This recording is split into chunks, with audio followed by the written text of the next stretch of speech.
channel. I am here today to talk a little bit about something I have been noticing in the knitting community recently. A little bit of monotony, shall we say. And then I want to share with you 10 under the radar designers I think you should check out. So if that sounds like something that will be of interest to you, I hope you will stick around. All right, today I just wanted to take a few minutes to discuss a little bit something um, kind of baffling, at least personally to me, that I have been noticing in the knitting community. So this, I guess, has been building for a while, but I particularly noticed it more recently. I've been looking for new podcasts, knitting vlogs, I guess, so video podcasts to watch because it's a really good way to bribe myself to get on my walking pad. TV shows and movies, just for whatever reason, don't really work for me, but shorter YouTube videos seem to work. That's not really what we're here to talk about.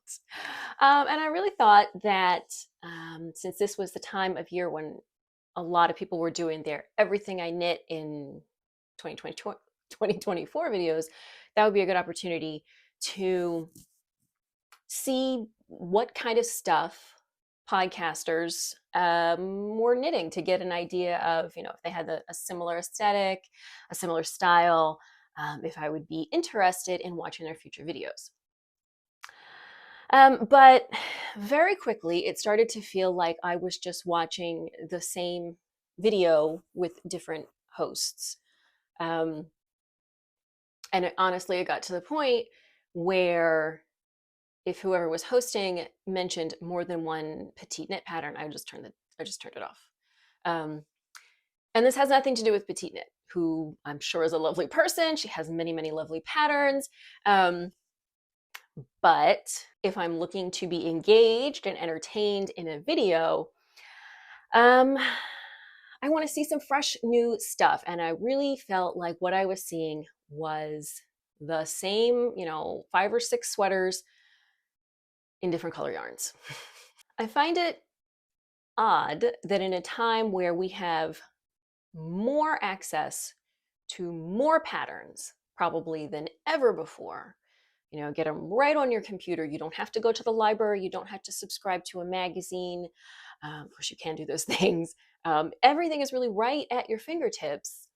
Instead of seeing more variety in what people are knitting, I'm seeing less and less and less.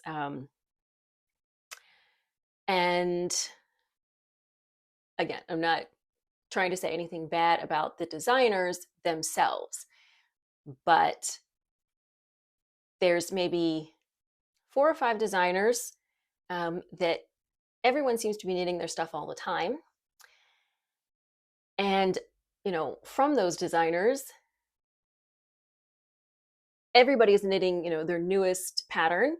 And it just makes for a little bit of a boring experience watching knitting podcasts, in my opinion. So I just went and looked on Ravelry real quick before I started this video and noted that if you go to their designers section, there are over 3,000 pages of designers. And I didn't count, there's probably 20 designers per page. Now, some of these people are somebody who put out like 3 patterns 5 years ago. Some of these people are not active anymore, obviously. But the point is really that there are just so many.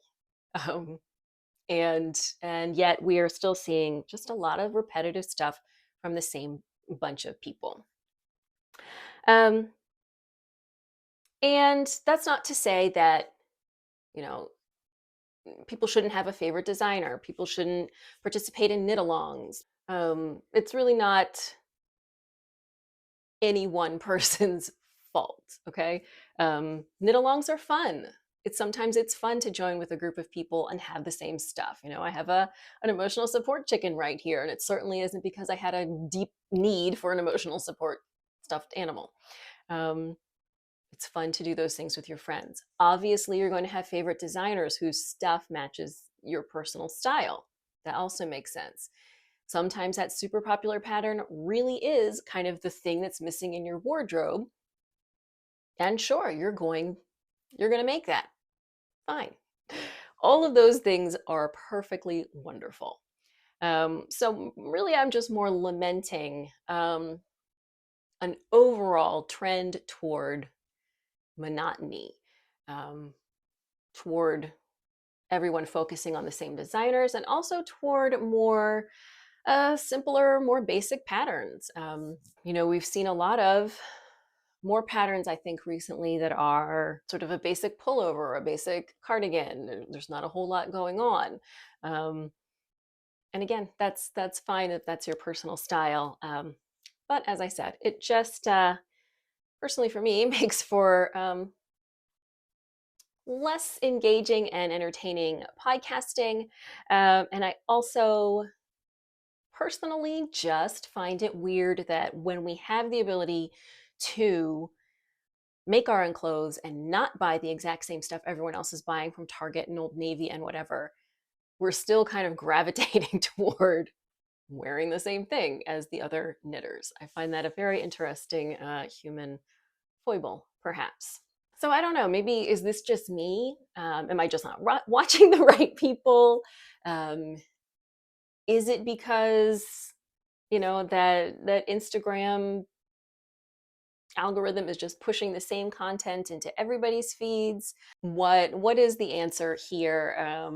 I don't know. I would love to hear your thoughts on this. So do please leave a comment. Maybe I am just a grumpy old lady. Um,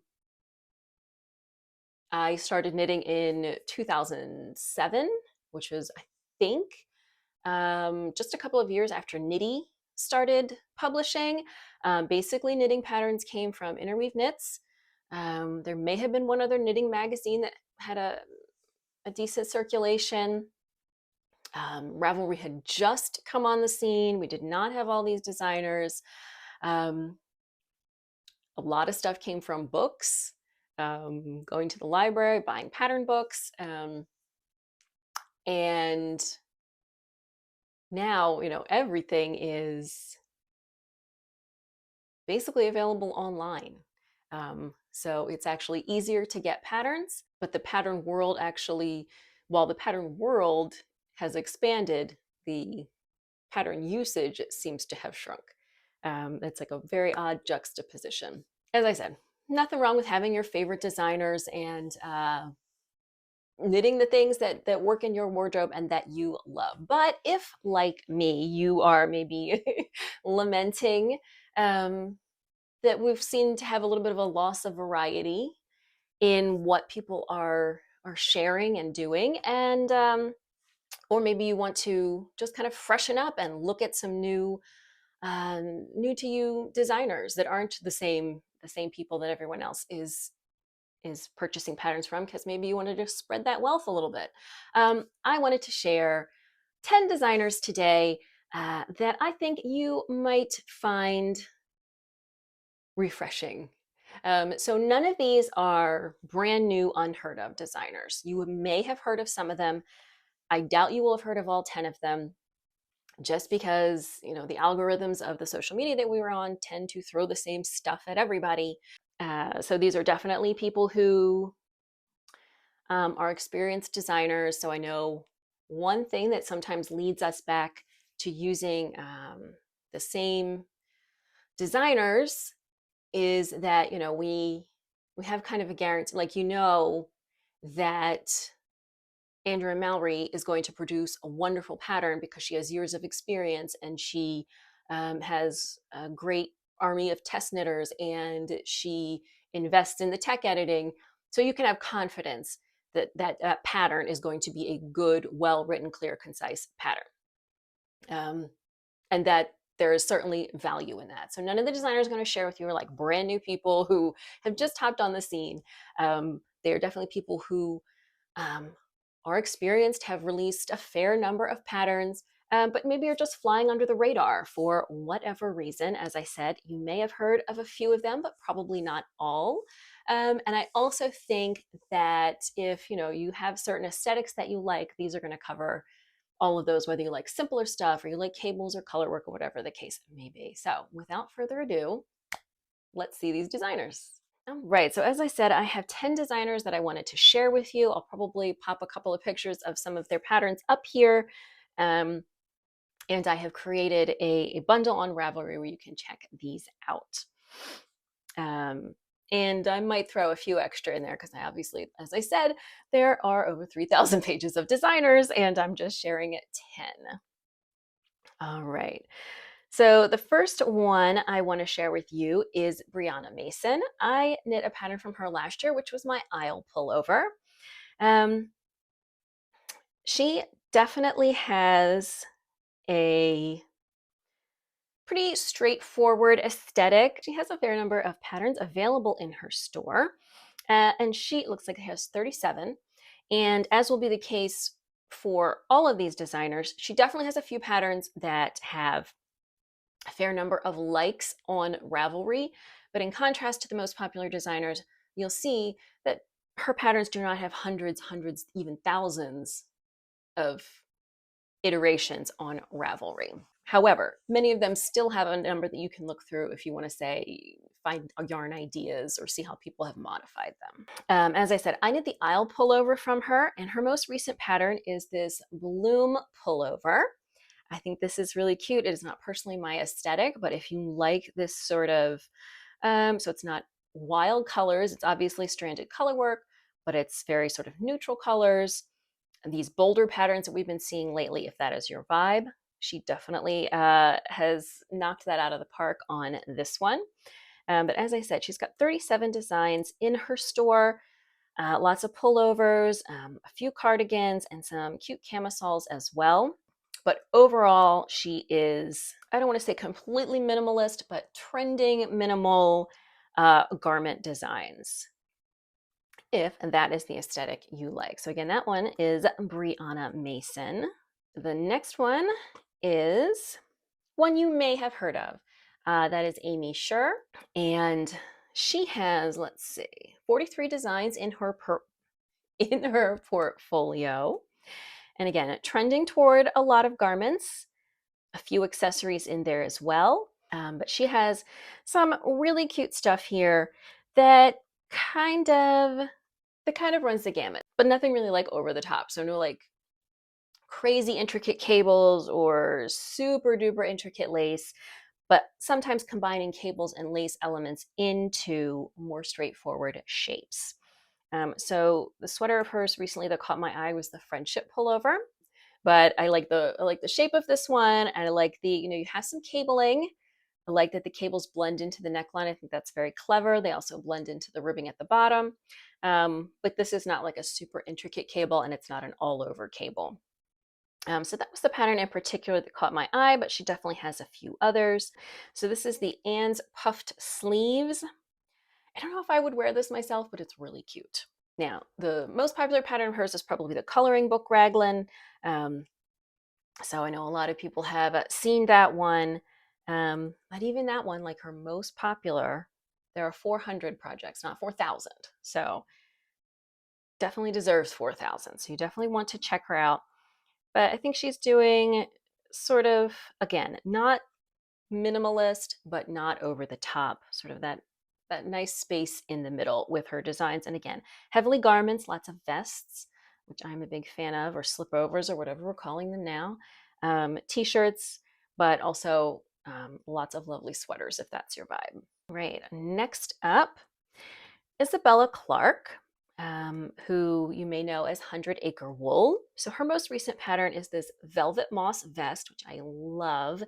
And I was considering testing it when she put out the testing call, but I did not have the right yarn in my stash, and it was not a time that I could eh, consider investing in the kind of yarn I wanted in order to do it. But definitely, this is on my list. I love this. Um, so this is sort of in keeping with a lot of her pieces, which are very textural. There's a lot of texture going on in her design. She also has a little color work here and there, but overall, I think um, textured patterns seem to be more her thing. So she has not a huge portfolio, 17 designs, but they're all just if you like sort of rustic wools and textury pieces, definitely this designer is one that you want to check out. If you are into the mosaic knitting vibe that is going on right now, this Wayworth cowl or I don't even know what it is. It says it's a cowl is definitely going to be right up your alley for that. I really like that. I'm not a huge mosaic person, but I like this one being sort of subtle. And I think, again, that one also uses the knitted in. So again, that one is, I've already forgotten, Isabella Clarke. All right, the next designer I want to share with you is Lily Kate France. Now, she seems to have been in this game for a while. She has 118 designs. I really have not heard much about her. So the pattern that most recently caught my eye was it actually looks like it's probably a year or two old, was the Calm Down cardigan. So this is definitely sort of a more basic cardigan, but it just has some nice details. And I have been looking for a couple of like elevated basics to add to my wardrobe. So that is one in particular that caught my eye. But as I said, she has over 100 designs that are definitely, I want to say, more basic minimalist. She does have a couple of standouts that have a little bit more texture or color, but overall, sort of more basic shapes, a lot of stripy things. I am personally not a big stripe person. I just don't think they look great on me. But if you would like a stripe, she has um, a number of patterns that include stripes. Um, some of the things have sort of more statement sleeves. So you get a basic shape and then you add some puffed sleeves and things like that. And she also seems to have a bit more of a balance between garments and accessories. So definitely I would say like more garments than accessories, but a fair number of both. But I also really like this movement tee. Again, personally, I'm not a big stripe person, but this does has caught my attention. I really like the raglan lines, making sort of this offsetting the striping. I think this is an interesting piece. So again, that is Lily Kate France. This next designer is definitely a more minimalist, elevated basics uh, aesthetic, but also very structured. So, as opposed to a lot of pieces that are coming out right now that I think are more oversized, her stuff is it's not like like bodycon, but it is definitely like closer fitting, more structured, more um, uh, less oversized, less boxy. So this is Tori Yu. She has 41 designs in her portfolio, so she's probably been doing this for a few years at least. Her most recent project was the Curiosity hats, and but probably her most famous thing you're most likely to have seen is her Manhattan hat, which I think I have featured on this channel before as well. It is definitely on my list of things to knit. Um, so as I said, definitely trending toward minimalist, no fancy cables, no uh, intricate lace, a few more basic color work elements on here, um, but no like, full yoked pullover or anything like that. Definitely the trend is toward uh, simple, go with everything projects that have, just a hint of something special about them. So the other project of hers that caught my eye, there are quite a few. This is one of her more recent ones, and that is the Courage Henley. So Henleys, I think, a lot of the time are geared toward men and tend to be very oversized. But this is definitely a closer fitting, nice details, love the shaping lines, more understated, not so boxy take on the Henley that I think is really cute. So again, that one is Tori Yu. All right, next up we have what I assume is a French designer, although I suppose she could also be Canadian, and that is Along avec Anna. who has 110 designs. She has definitely been around for a while. It says since 2007. Apparently, they also create their own yarn. I am sort of astounded that some of these things are not more popular. So, my most favorite of her patterns is this lavender tank top, which I stumbled across last summer and absolutely love. And I really, really need to make one of these. It's so cute. I love the chevrons. I love the little bow in the back, just adorable. But she has, as I said, over 100 patterns here, and definitely gearing more feminine, stereotypically feminine, I think. Um, Not a lot of crazy, oversized, boxy kinds of patterns, definitely a little bit closer fitting, a little bit more floaty, ethereal kind of look. And definitely garment heavy, but she also does have a fair number of really cute accessories as well, and a few things for kids. Not super heavy on the color work, but there are a few of those in here. It looks like her most popular pattern is probably the Belladonna jumper, um, which is sort of looks like brioche or fisherman's rib, but holding a floof yarn. It just looks a little bit floaty and breezy, even though it is a chunkier kind of stitch. It is in brioche. With a closer fitting shape. So you've got wide sleeves that come in at the cuff. You've got a slightly cropped body that's a little boxy, but not like super oversized. And then the yoke is very well fitting. But she has a lot of cute stuff, as I said, more what we would probably consider stereotypically feminine patterns, lots of pinks and creamy colors, and really cute, uh, really cute vibe overall. I have to do that lavender tank top. All right, next is a designer that I personally am a big fan of her aesthetic, and that is Fable Knitwear. A little bit vintage, old-fashioned kind of silhouettes for her pieces. I had knit her heirloom jumper about 2 years ago. And so that's this one. As you can see, this is a very like a puff sleeve, close fitting silhouette.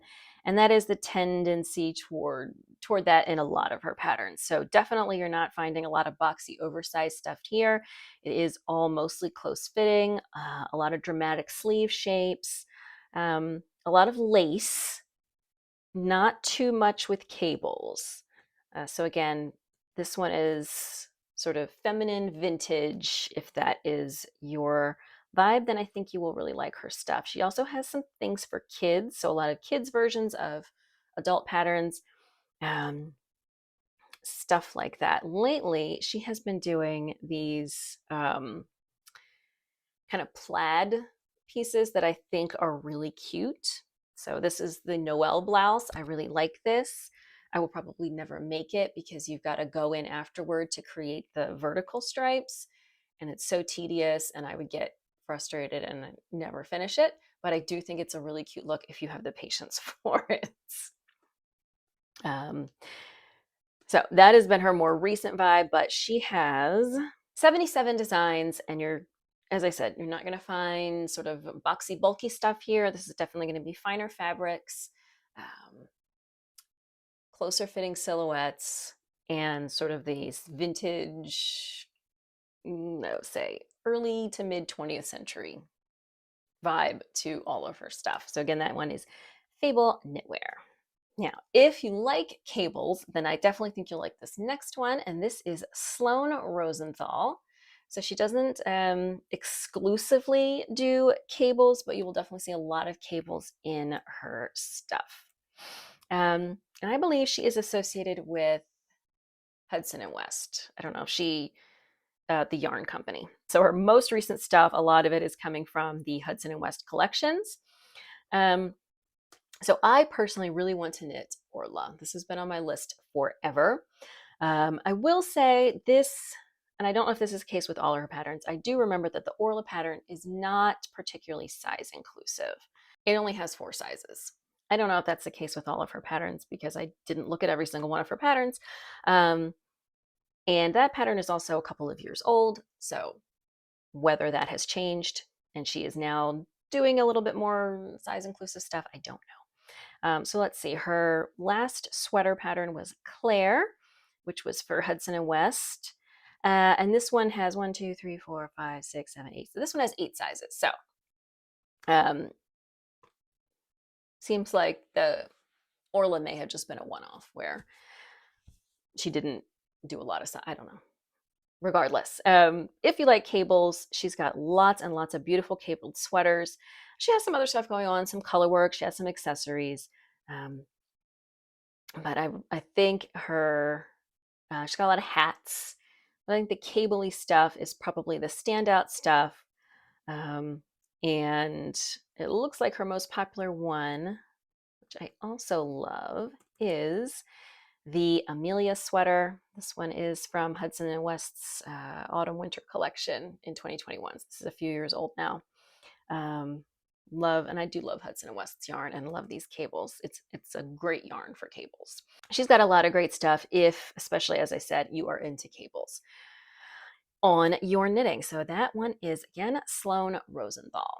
All right, this next designer I do think has been a little bit more popular recently, but her patterns kind of seem to run the gamut. Like you have some that have thousands of likes and some that have like 100.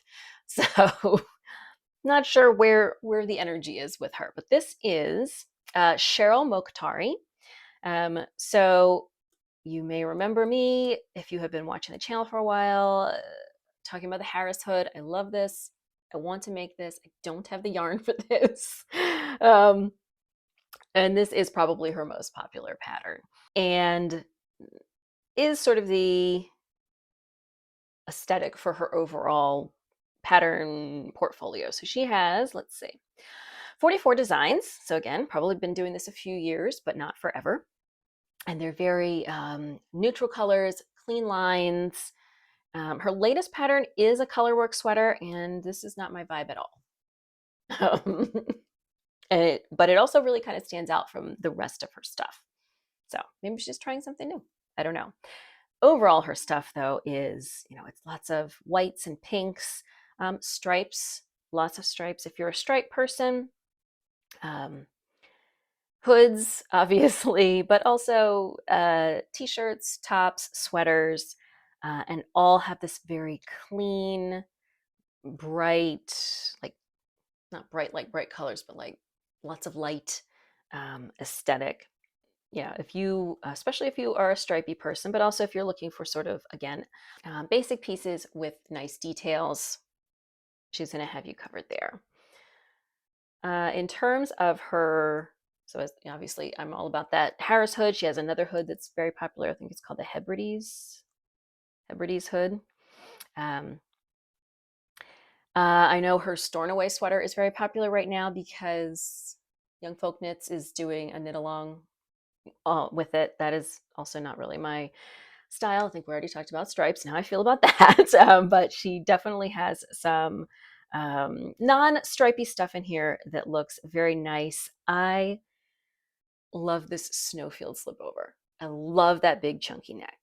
Is it practical? Maybe not, but I absolutely love that. And it's nothing fancy, but just the sleeves are like that perfect, just over the top of the shoulders length, big chunky neckline. I just love that. If that sort of light, clean aesthetic is what you're going for, she is going to be a good choice for you. Again, that's Cheryl Mokhtari. And then we have to do somebody who's doing tons of beautiful color work.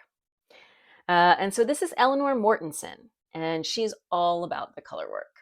So the pattern in particular that caught my eye is her Yule sweater.